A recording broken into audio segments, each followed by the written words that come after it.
जय जगन्नाथ सांग मैंने आपण मैंने केमी अच्छे मुझे बहुत भल अच्छी मोर गोटे नुआ ब्लॉग को आपण स्वागत मोर ब्लॉग कौन नमिता ओडिया ब्लॉग देखो मुझे कौन रोसे करने चाहूँगी आपण सब डिटेल्स देदेवी। देखो सांग मैंने पाଳ छतु आसी तो हल्दी पानी रे किसी समय बतुरे देपर तो भल भाव चुपुड़ी दे भाजीदे।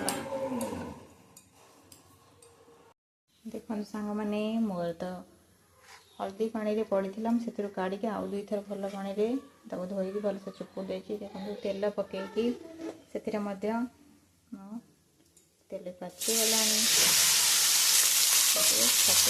भाजीदे। देखो सांग मैंने मु तो छतु बनवाई अलरेडी कढ़ी बसई सारी तेल दे चीनी दे सीझा आलू को काटी देछि। सीझा आलू काटी दी आपण मैंने चाहिए भी कंचा आलू नहीं पारे। देखते मसला भी बन देछि अदा रसुण पियाज लंका आउ गोटे टमाटो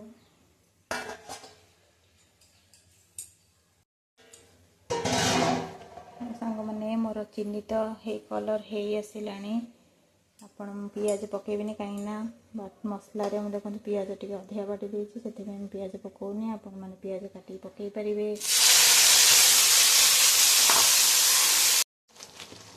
मसला दबा काश्मीर चिल्ली हल्दी गुंड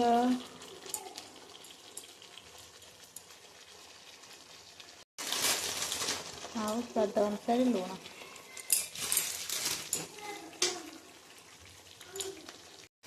मसला टी भल भाव में जरिया छाड़देवा। अन्य भौणी मैंने केते मसला मसला देकी छतु को विभिन्न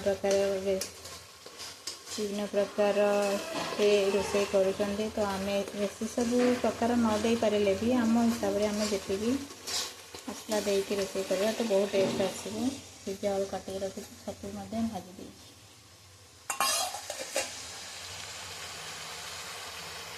देखो सांग मैंने आलू को मुझे केते सुंदर देखा देखते आम अधिक मसला मसली न देकी घरे यही नॉर्मली भाव में रोषे कर खाए बहुत स्वादिया लगे। आपन ये बनईकी करेंगे जानीपर।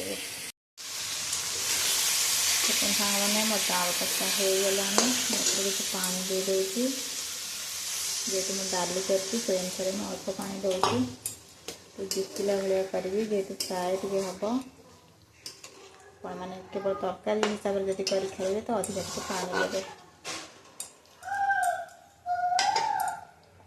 देखो सांग मैंने मोर छतु फ्राए फाइनाली सरीगला। आपण मैंने ये थे बनई खाते देखिए केते टेस्ट लगे। मैं टी गरम मसला दे जेहेतु डाली कर अल्प झोल रखी। जय जगन्नाथ।